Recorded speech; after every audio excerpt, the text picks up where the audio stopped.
when people talk to us and when the government says that these are squatters, yeah, this is an illegal person, he's living illegally here. Well, actually, that's no good with me. Like, I feel degraded, I feel that I am nobody, and I mean, people who live here would feel the same.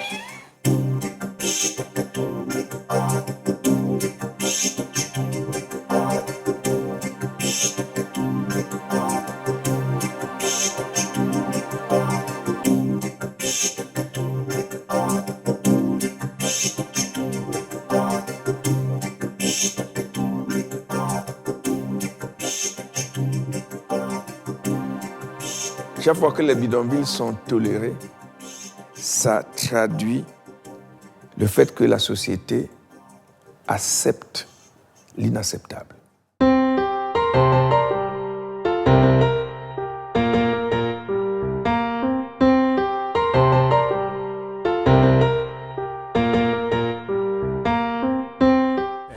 And the government should not look down on us, kick us around, come and pull our houses down and treat us as useless, meaningless, with nothing to contribute. That's totally unfair and that is hypocritical.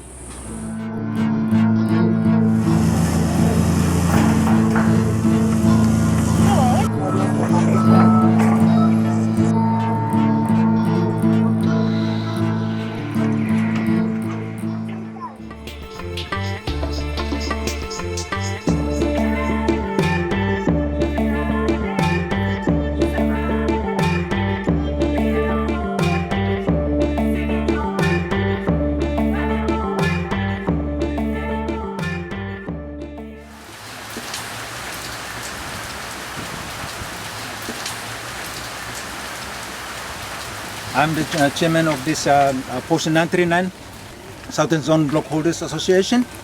I've settled here in 2009. I am the first person to settle around here. There was bush around me in this place.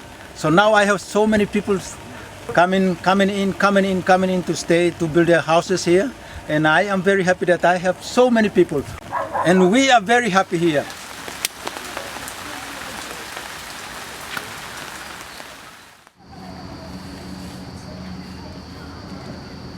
The association is very, very strong. All the executives are very, very strong where we get things together, where we organize everything here for this settlement.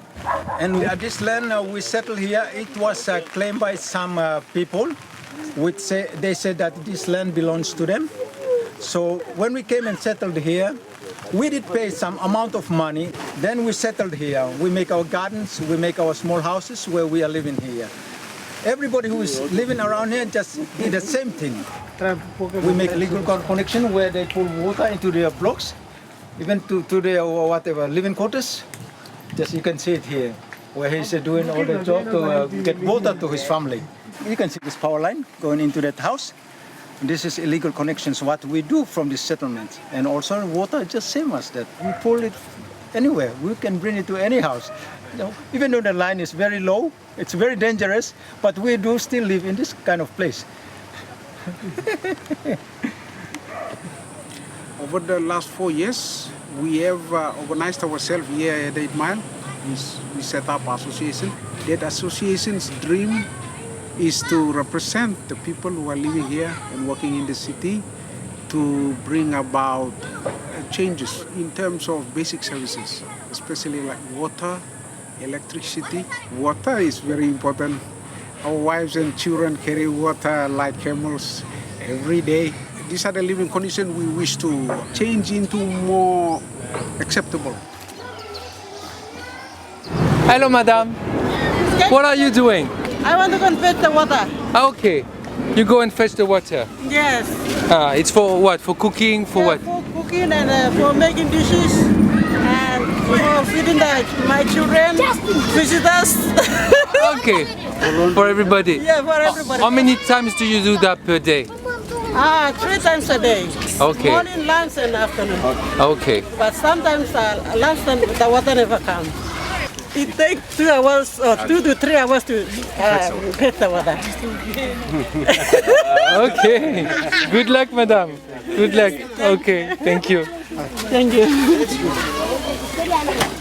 And we've seen a lot of people living in settlement are struggling for basic services like water, like electricity. We don't have proper electricity, we don't have proper water, sanitation, sewage and all this.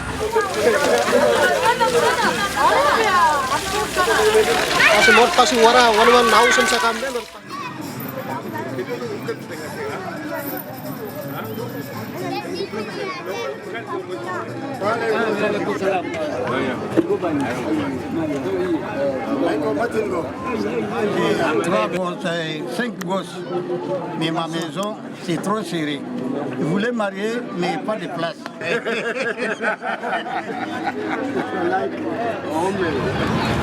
Voilà la descente comme ça.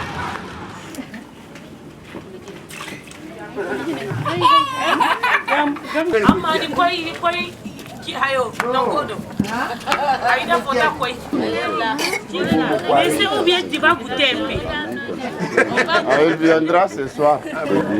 C'est le riz paddy qu'on a décortiqué. Le bébé dort. Le bébé il dort, hein, ça secoue mais il dort. Il dort là.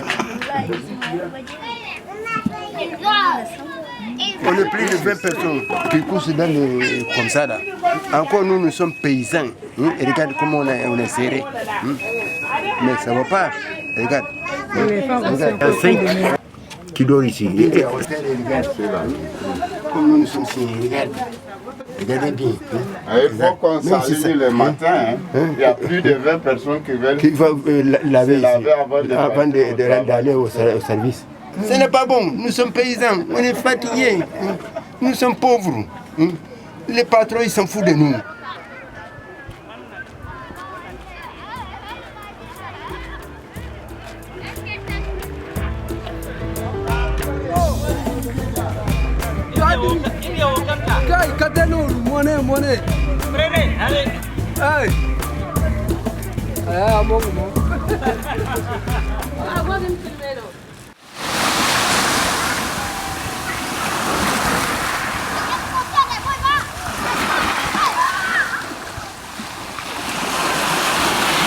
I've been living here for many years since I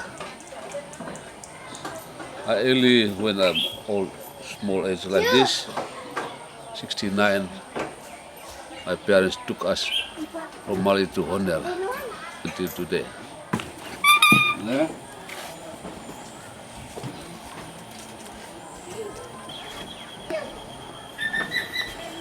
So you built all that by yourself? Yeah. No help from anybody? No. I just built by my own pocket.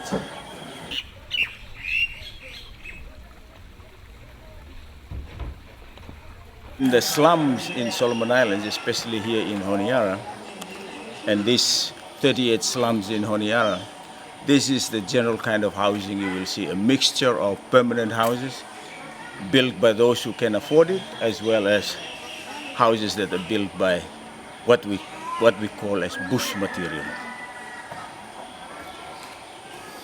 When people talk to us and when the government says that these are squatters, we are working for the government, for example, and then my friend would look at me and say, this is an illegal person. Yeah? This is an illegal person. He's living illegally here.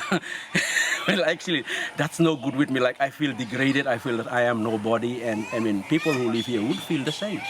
But Mifala for so long, 30 years now, I think we are still here.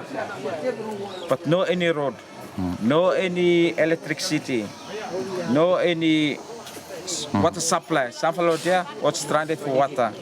Have no main problem with Mifala. Yeah, we have a very weak leadership backup from the Honiara City Council and as well as from the Parliament. They are the ones who really should have, behind the services to reach us, those who settle in these settlements. And that is the only time they come for election, and then that's finished. When they come back they will come back again for another campaign. Yeah, after 4 years.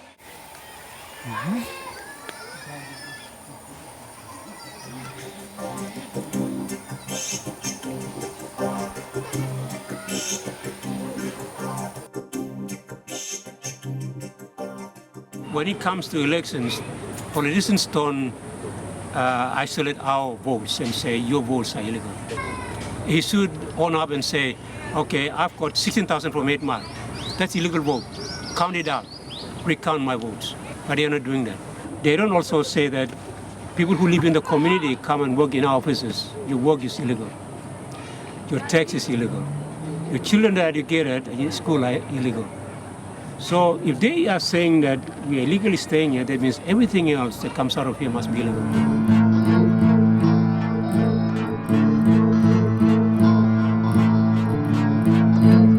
This is the shack I was living in.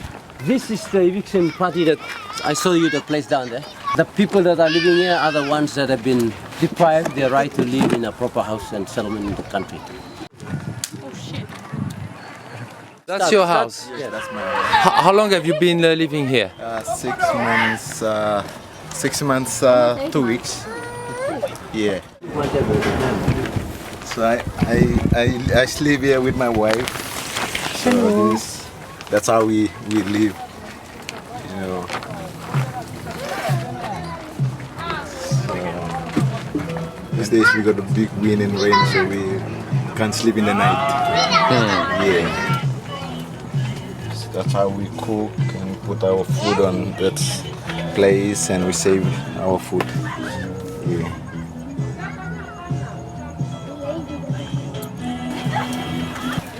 Working fire inside. No rain. She's telling you that this is where she lives. That's how she cooks because she's scared of the rain. They're cooking in the house like this. When the rain is heavy, they cannot sleep. They sit down and wait for the rain to come because all the roof is leaking all the time. So we feel we have been neglected. We have 135 marginalized settlements in the city, and this is one of them. What I intend to do about this type of eviction is to put complete stop to it because this is not the right way it should be done. This settlement is not supposed to be here. We were living in a better settlement before it got evicted. We had water, we had light and everything. We were not living like pigs as seen today. The government has a responsibility to house us with adequate housing facilities in the city. We are citizens of this nation and we deserve to be served properly. Okay, we've already been evicted, fine, thank you, it's done. Which is the next process? Because when we got evicted from down there, new settlements popped up. We have 4 settlements that popped up after that eviction, and we are one of them. We need to be housed properly, and with titles and subdivisions done properly.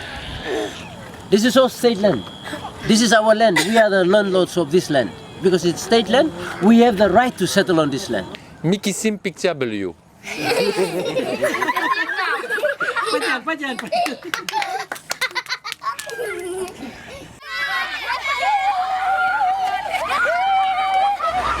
All this la basic. Service mi play na block isim, mi plan oxim na, mi plan citizen block Papouasie-Nouvelle-Guinée, so this la make him na. Government ina help me play, him no help me plan. We have to take ownership. 8 Mile have to take ownership. We have to do something. If we have to ask EU to come in partnership with the government, they have to come in. I work for Department of Justice and Attorney General. I'm earning low salary, and then the department cannot accommodate me with a house in the city. I have to accommodate myself in the settlement.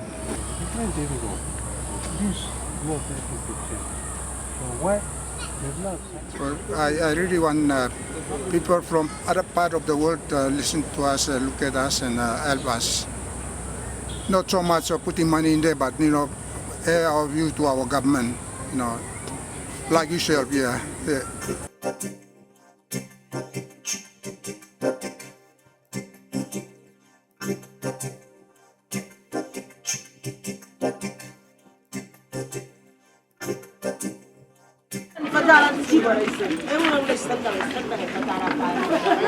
Déjà, c'est des groupes alimentaires. Normalement, c'est pas une bonne fortune, mais c'est un monsieur qui a mis ça. Et des gens viennent maintenant prendre pour l'expansion du quartier. Et parfois, il faut attendre plus d'1 heure, 2 heures de temps pour avoir l'eau. Celui qui n'a pas un branchement sur lui, il paye l'eau au porteur 10 fois plus cher que celui qui a un branchement.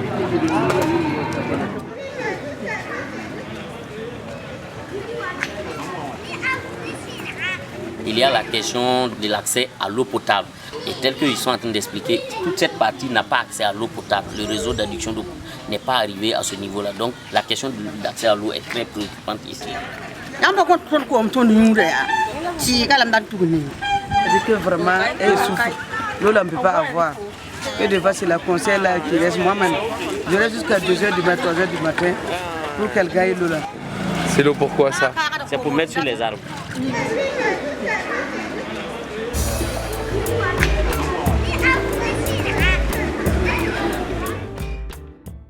Remy, what you see over there is an outdoor shower.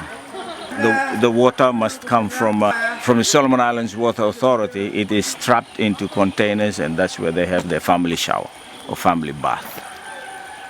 In town, you have like city council providing a truck to pick up your rubbish and throw them. We have to find where to throw this rubbish. We have to make sure that our rubbish are kept. And so those are services that we are denying. Look at this. When it's raining and it's flood, we would not go to work.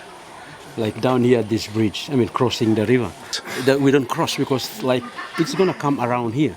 This is where most people don't have water. This is so expensive.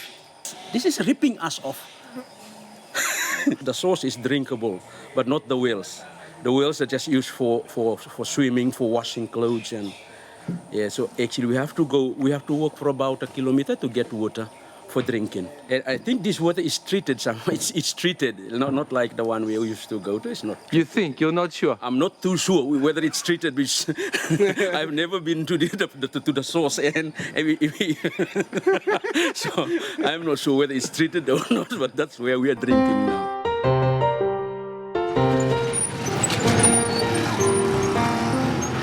Donc c'est des gens qui sont cotisés, ils achètent des tuyaux et ils donnent des régales. Ça va de l'air douche, ça va là, comme les autres n'ont pas pu continuer, ça se déverse directement de la rue. Et comme il n'y a pas de caniveau pour évacuer toutes ces eaux usées là, ça se tangue. Il n'y a pas longtemps, moi j'étais à un baptême dans cet endroit-là. On était assis et puis les eaux usées passaient sous nos pieds. Il y a des gens qui étaient, je suppose qu'ils ont fait ça exprès. Ils sont venus à vélo et ils nous ont éclaboussé. Tu ne peux même pas te prendre parce qu'ils sont tout le temps dedans.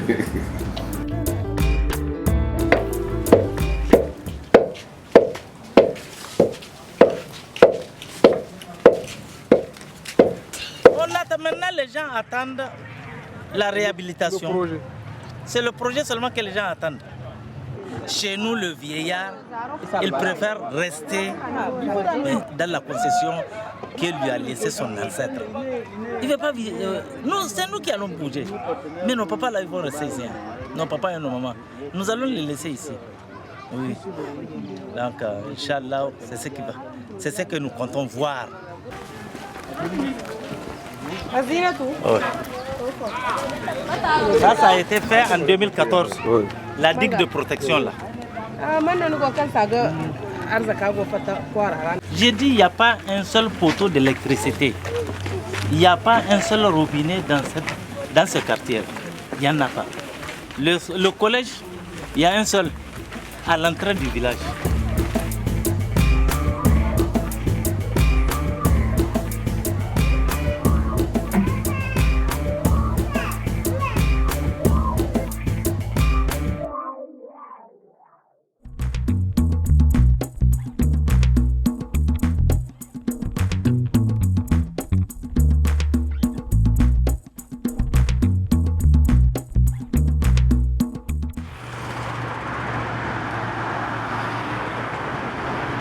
La sortie des bidonvilles commence par la reconnaissance.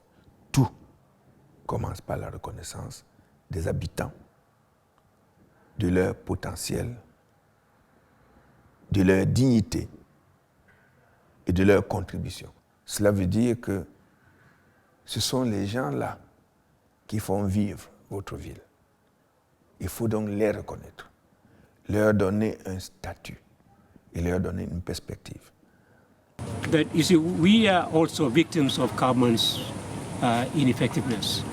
The government should not stand on the side and point the finger at us and say, you're illegal people. We came here in search of good services, education, health, infrastructure, and so on and so forth. Because government's failure to provide that in our rural areas, we are here.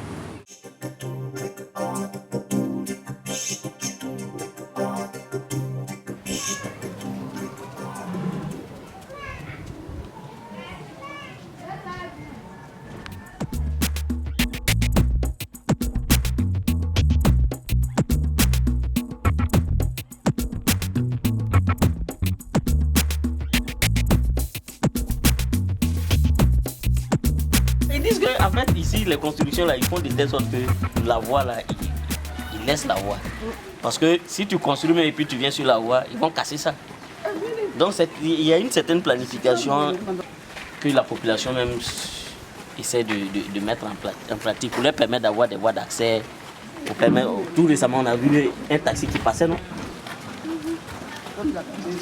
L'emprise de la voie est respectée par eux spontanément. Le gabarit ne correspond pas à un gabarit de lotissement. Ils sont assez denses, donc c'est plus serré. Mais c'est plus de la vraie voie urbaine, de la vraie rue, que dans les lotissements.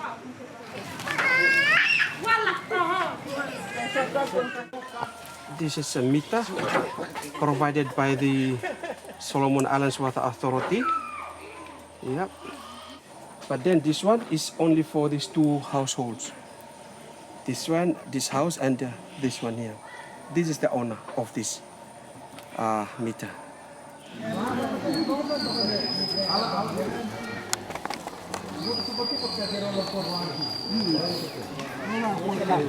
Women, they do a lot of things for family in the home, like taking their small incomes. They care for the children to go to school in the morning, no proper water and sanitation in other places, and no access road. That's why I say women is working very hard to do things.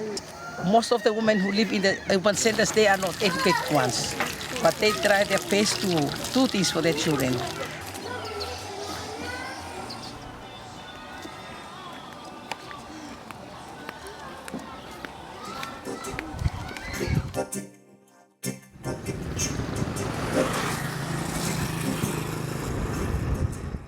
Il n'y a pas l'électricité. C'est ça maintenant les propositions des femmes.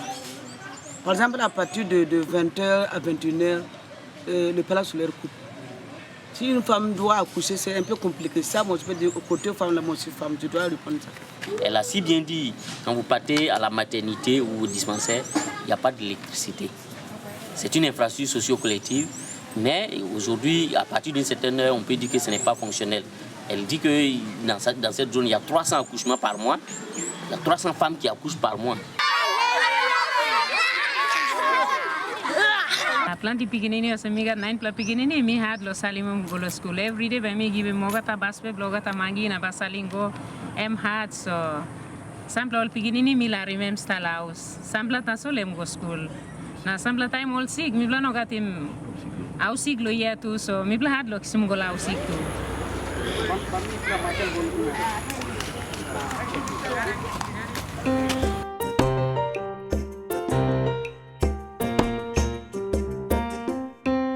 Sans politique nationale et politique urbaine locale, vous n'avez que des opérations au coup par coup qui, à la fin, ne satisfont personne. Parce que à chaque fois que vous trouvez une solution, elle crée une autre contradiction.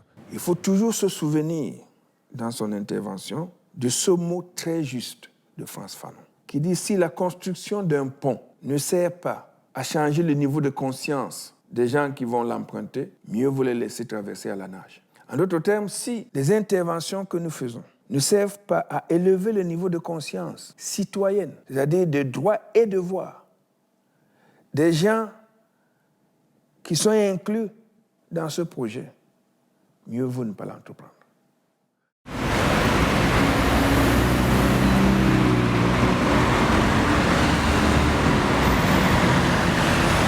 Il faut être conscient de la rapidité de l'urbanisation à l'heure actuelle, de l'explosion urbaine. C'est absolument impossible pour la force publique de pouvoir produire de la ville et du logement pour cette population urbaine qui augmente tellement rapidement. On se trouve en plus dans des pays en voie de développement qui n'ont certainement pas les moyens financiers et les moyens politiques de faire face à cette croissance urbaine.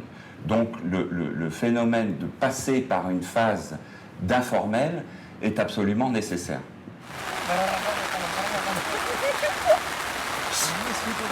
Why people come here? Because government is not providing the service, equal service like in the urban area, in the rural area. That's why people come here looking for better service, better life.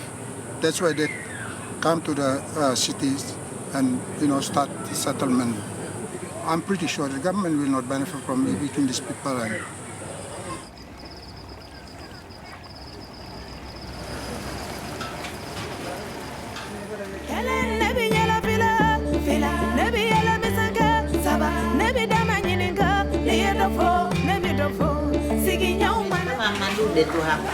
Sasa tunasikia hizo takadiri zitatoka. Nataka nisipe ni bade yangu niatia nao. Ile raha ndio nayo kwa huu mradi.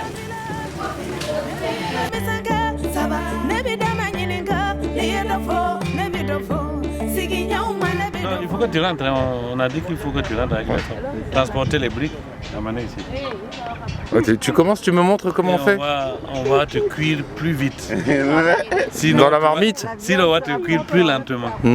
Tu montres le chemin. Moi, tu m'as toujours montré le chemin, papa.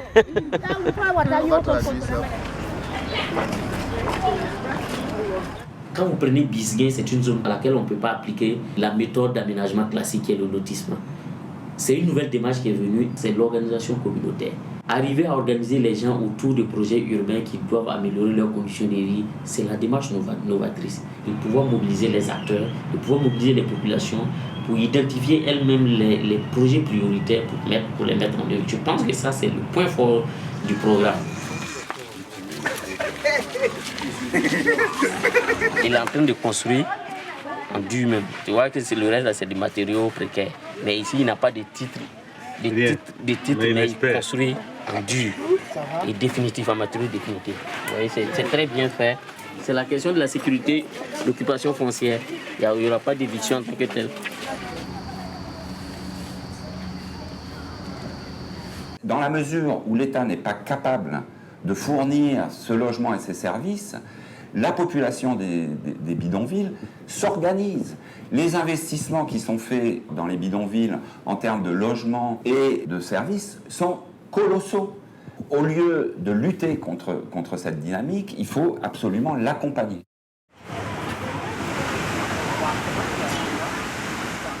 Chaque fois que les bidonvilles sont tolérés, ça traduit le fait que la société accepte l'inacceptable. Des injustices criardes qui condamnent certains à une vie indigne, alors même que la Déclaration des droits de l'homme dit « tous les hommes naissent égaux en droit et en dignité ». L'intervention de la puissance publique, c'est l'organisation de l'accès aux services. Toute augmentation de valeur apportée par l'urbanisation doit en partie être captée par la puissance publique pour que la ville finance la ville. Alors qu'actuellement, les financements publics de la ville alimentent les bénéfices des propriétaires privés, pratiquement sans retour.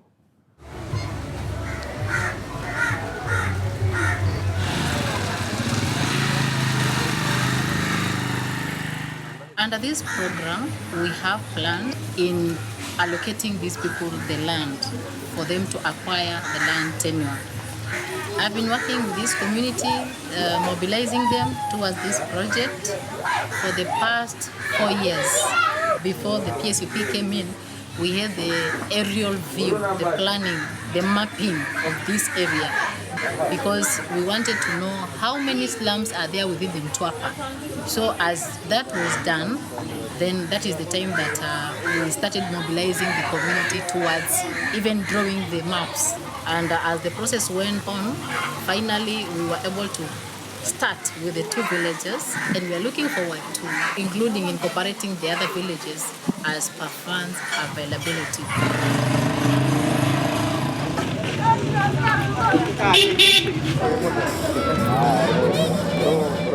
L'engagement du gouvernement est sans faille parce que l'État s'est engagé à 1 milliard par an. L'État du Niger, avec la collectivité, contribue à 65% des fonds consentis pour la phase numéro 3 pilote. L'intervention consiste à ouvrir les voies dans le village pour pouvoir mettre les infrastructures d'eau, d'électricité, de voirie, assainissement et dégager des espaces pour les équipements sociaux collectifs.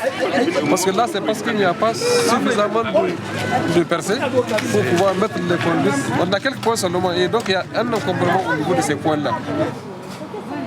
Nous avons l'espoir que nous pouvons généraliser cette expérience du PPAB et du processus PPAB surtout pour que le tout soit participatif avec l'intégration réelle des populations qui vont tenir compte de leurs aspirations profondes et non de celles que nous allons leur imposer.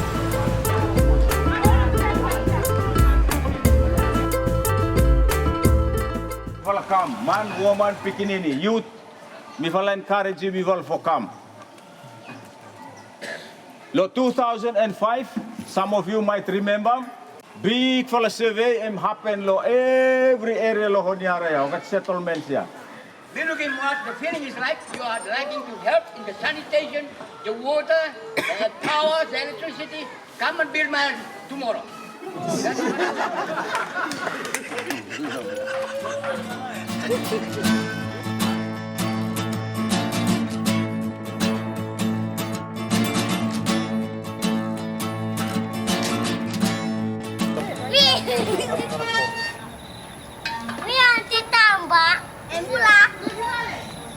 The government realizes the issue of informal settlements in towns and cities and probably on the peripheral areas of these towns and cities.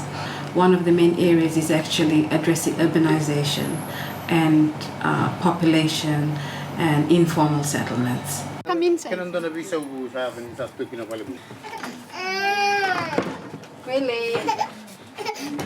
This is a legal document now. This area too is now a low-cost housing area which was upgraded by the Housing Authority of Fiji.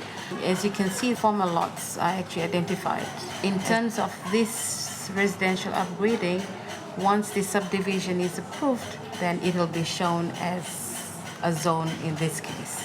It will be shown as probably a residential area. This is what the People's Community Network Organization is trying to do. We're trying to uplift the standard of living by the help of the government. The project came to its starting point in 2009. But actually the saving that was done in order to get into one of the houses in the project site, it started off way back in 2006. For people who live in informal settlement and who are low-income earners to save $1 a week, it will go definitely into the cost of the houses that they are in right now. People who are consistent saving members would pay 50% of that cost. And 50% would be fought by the government and the People's Community Network Organization. It has already been calculated, if you are consistent with your payment, you're up to date with the payment that you do, in 12 years' time you are able to pay off that amount. This is my house. I am 16 years old. 66, not 16. When I stayed down there, about 40 or 45 years, it's a very big problem. No toilet, not much good food, not good clothes. I'm just very pleased to the PCN people for the first time to stay in this house. I don't believe that. I'm staying in a house. Toilet and bathroom. And this is my room.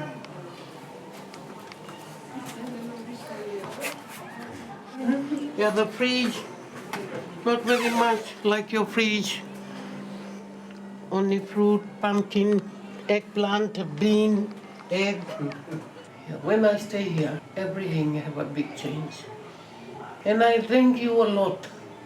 Very, very much. A big thank you to the people. You help us to stay in the good house like this.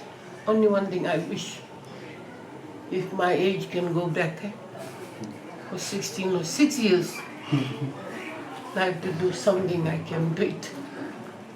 A house like this. Praise the Lord.